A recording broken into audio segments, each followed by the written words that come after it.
और इसी बीच एक बड़ी खबर, अखिलेश ने लिया मुलायम का आशीर्वाद। विजय रथ यात्रा से पहले आशीर्वाद लिया है अखिलेश यादव। कल से यात्रा पर निकलेंगे, कानपुर से शुरू होगी विजय रथ यात्रा। तो इस वक्त की बड़ी खबर हम आपको बता रहे हैं। अखिलेश यादव ने अपने पिता मुलायम सिंह यादव का विजय रथ यात्रा से पहले आशीर्वाद लिया है। उनसे मिलने पहुंचे और उनसे विजय रथ के बारे में चर्चा की है। आपको बता दें कि अखिलेश यादव कल से यात्रा पर निकलने वाले हैं और कानपुर से विजय रथ यात्रा शुरू होगी। उससे पहले अखिलेश यादव ने अपने पिता मुलायम सिंह यादव के पैर छूकर उनसे आशीर्वाद लिया है। और मेरे सहयोगी जुड़ गए हैं, अलाउद्दीन। अखिलेश ने विजय रथ यात्रा से पहले आशीर्वाद लिया है अपने पिताजी से। जी हाँ, बिल्कुल। समाजवादी पार्टी के राष्ट्रीय अध्यक्ष अपने पिता से उन्होंने मुलाकात की है दिल्ली में। और जो नया स्लोगन है समाजवादी पार्टी का, वो स्लोगन की पंचलाइन भी यही है, युवा का साथ बड़ों का हाथ। के आशीर्वाद के तहत ही उनका आशीर्वाद लेने के लिए गए थे वो, क्योंकि फाइनली कल से उनकी विजय रथ यात्रा की शुरुआत हो रही है। पहले चरण में वो 4 जिलों में जा रहे हैं, कानपुर देहात, कानपुर, जालौन, मुरई से होते, और जो है हमीरपुर भी जाना उनका होगा। 2 जगहों पर जनसभा भी है, एक हमीरपुर में, एक जालौन में। तो ऐसे में मुलायम सिंह यादव जब जो है दिल्ली में थे, तो कल सहारनपुर अखिलेश यादव गए थे, तो वापसी में लौटते हुए दिल्ली में वो अपने पिता से मुलाकात करके उनका आशीर्वाद लेने के साथ ही वो यात्रा को शुरू कर रहे हैं। क्योंकि जब आप स्लोगन समाजवादी पार्टी का नया जो बस तैयार हुआ है उसको देखेंगे, नई सपा है, नई हवा है, बड़ों का युवा का साथ, बिल्कुल अलाउद्दीन, एक ठीक है, एक बेटे का पिताजी से मिलना समझ आता है, लेकिन इसे राजनीतिक रूप से आप हमारे दर्शकों को समझाइए कि इस मुलाकात के क्या मायने हैं।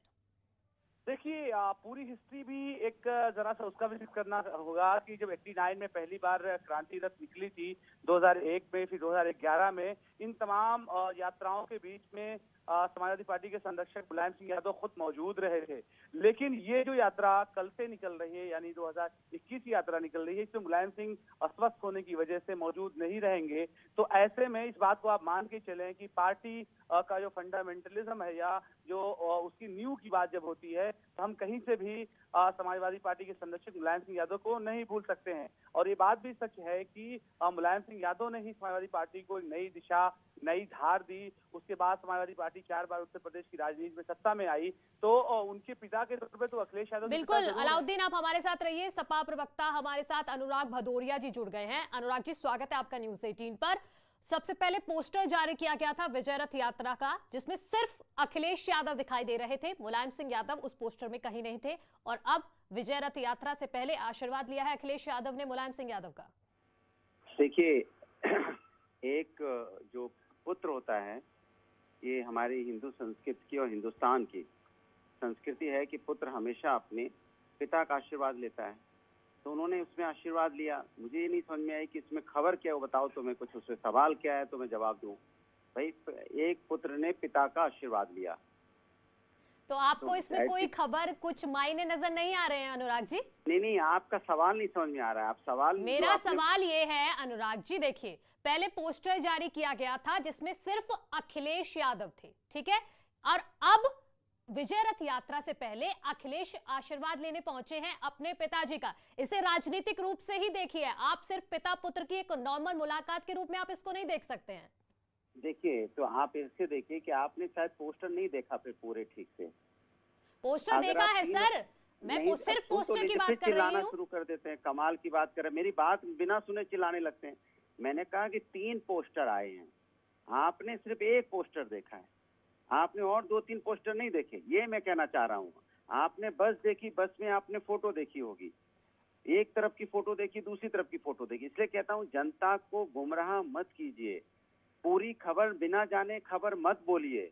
जब आपने तीनों पोस्टर नहीं देखे, एक पोस्टर पे जैसे कहते हैं ना, कौवा कान लेके भाग गया, कौवा कान ले गया, कौवा कान ले गया। आदमी कह रहा है कान है मेरे पास, मेरा नहीं गया है। सर, मैं उस बस की बात नहीं करी। चलिए ठीक है, अब विजय रथ यात्रा के बारे में बता दीजिए, आपकी क्या तैयारी है, किन मुद्दों को लेकर आप जा रहे हैं जनता के बीच? देखिए, इस समय उत्तर प्रदेश के अंदर में 2022 में भारतीय जनता पार्टी के कुशासन से और भारतीय जनता पार्टी की सरकार में उत्तर प्रदेश की जनता ने जो दर्द झेला है, उत्तर प्रदेश की जनता को इस बात का एहसास हो गया है कि समाजवादी पार्टी एक ऐसी पार्टी है जो सामाजिक न्याय की बात करती है, समाज में विकास की राजनीति करती है और महिला सम्मान की बात करती है। इसलिए 2022 में उत्तर प्रदेश में इस बार उत्तर प्रदेश की जनता समाजवादी पार्टी को आशीर्वाद दे रही है और भारतीय जनता पार्टी को सत्ता से दूर फेंक रही है। इसलिए भारतीय जनता पार्टी परेशान है। जिस तरह की घटनाएं भारतीय जनता पार्टी सरकार में, अभी आप लखीमपुर की घटना देखिए कि केंद्रीय गृह राज्य मंत्री का बेटा आरोपी और उसके पिताश्री आज भी इस्तीफा उनसे नहीं लिया जा रहा। क्यों भाई? जब उसके बेटे पे आरोप है, उन्होंने गाड़ी से रौंदे गए किसान, वहां पे 8 लोगों की मौतें हुई हैं। 8 लोगों की मौतों के जिम्मेदार अगर कोई है तो देश का गृह राज्य मंत्री है, और देश का गृह राज्य मंत्री अपने पद से इस्तीफा नहीं दे रहा है। इससे अंधेरगर्दी कोई होगी क्या? और योगी जी का बुलडोजर क्या पंचर हो गया क्या? उनका बुलडोजर तो तुरंत समाजवादी पार्टी के कार्यकर्ता अगर सामाजिक न्याय को लेके, समाज में विकास की राजनीति को लेके, महिला सम्मान को लेकर अगर रोड पे आते हैं तो उनको तो पीट के जेल में डाल देते हो, घर पे बुलडोजर चला देते हो। तो इनमें क्या बुलडोजर क्या पंचर या डीजल खत्म हो गया तो बताइए, हम डीजल भिजवा देते हैं। भाई ऐसे आरोपी जो आदमी को रौंद दे रहा है, ऐसे आरोपी का बुलडोजर नहीं चलना चाहिए। ऐसे घरों के ऊपर बुलडोजर नहीं होना चाहिए। ऐसे व्यक्ति जो लोग समाज के लिए हानिकारक हैं, जिनके रहते ही समाज में तकलीफ में लोग परिवार बर्बाद हो गया। सोचिए आप, एक गृह मंत्री के बयान से, एक गृह मंत्री के बेटे की गलती से पूरे के पूरे 8 परिवार बर्बाद हो गए।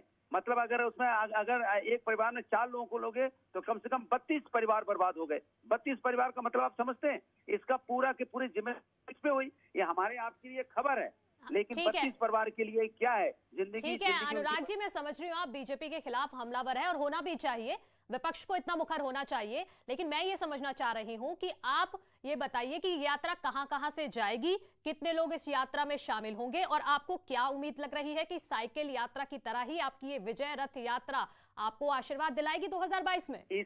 इस यात्रा में उत्तर प्रदेश का 23 करोड़ जनता शामिल होगी। उत्तर प्रदेश की 23 करोड़ जनता का इसे आशीर्वाद मिलेगा। उत्तर प्रदेश की 23 करोड़ की जनता की सुख सुविधाएं उनको जो मिलेंगी सरकार जीतने के बाद, उसकी सोच होगी। उत्तर प्रदेश की 23 करोड़ जनता को आशाएं हैं इस रथ से कि ये रथ जब निकलेगा तो माननीय अखिलेश यादव जी के नेतृत्व में यहाँ सरकार बनेगी और हम इस तानाशाही सरकार से हमें मुक्ति मिलेगी। तो ये मुक्ति पाने का जो उत्तर प्रदेश की जनता जिस तरह से उसने विचार कर लिया है कि मुझे भारतीय जनता पार्टी से मुक्ति चाहिए और जिंदगी को खुशहाल बनाना है, हर वर्ग चाहे किसी भी जाति धर्म का हो, समाज के अंदर में उसे सम्मान मिलेगा। ये रथ यात्रा का संदेश है और यही संदेश पे रथ यात्रा समाज के अंदर होगा, जो युवाओं को न्याय दिलाएगा, उनको बेरोजगारी से उनको रोजगार दिलाएगा, महिलाओं का सम्मान दिलाएगा, बुजुर्गों का सम्मान दिलाएगा। समाज के अंदर में एक सौहार्द वातावरण पैदा होगा, भाईचारा पैदा होगा, जो हमारी संस्कृति और संस्कार है, और यहाँ पे लोगों की सम्मान की रक्षा होगी। और ये सम्मान का रक्षा के लिए रथ निकला है और इसको आशीर्वाद उत्तर प्रदेश की जनता दे रही है। अनुराग जी, पांच मुद्दे गिनवा दीजिए दर्शकों के लिए, किन मुद्दों को लेकर आप जाने वाले हैं? और आप कह रहे हैं अभी 5 किया मैंने कहा, बेरोजगारी, महंगाई, महिला समस्या और किसान, यहाँ पे युवा, इनको कैसे सम्मान मिले समाज के अंदर में, कैसे समाज के अंदर में हम उत्तर प्रदेश को आगे ले जाएं, उत्तर प्रदेश कैसे विकास के रास्ते पे जाए, ये हमारी मूल समस्याएं हैं जो जिस समस्याओं पे हम जनता के बीच में हैं। ठीक है, बहुत शुक्रिया न्यूज़ 18 के साथ जुड़ने के लिए। तो मेरे सहयोगी अलाउद्दीन भी जुड़े हुए हैं। अलाउद्दीन, आप इस बार जो विजय रथ यात्रा निकलने वाली है इसके बारे में थोड़ा सा और डिटेल से हमारे दर्शकों को बताइए। कल ही कानपुर से शुरू होगी और कानपुर से पहला पड़ाव क्या होगा और उसके बाद आगे ऐसे कैसे बढ़ेगी यात्रा?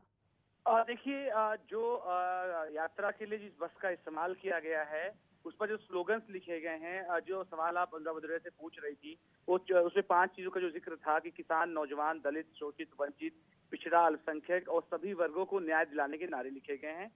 इसके अलावा जो समाजवादी पार्टी के संरक्षक हैं मुलायम सिंह यादव, उनकी एक फोटो लगाई गई है।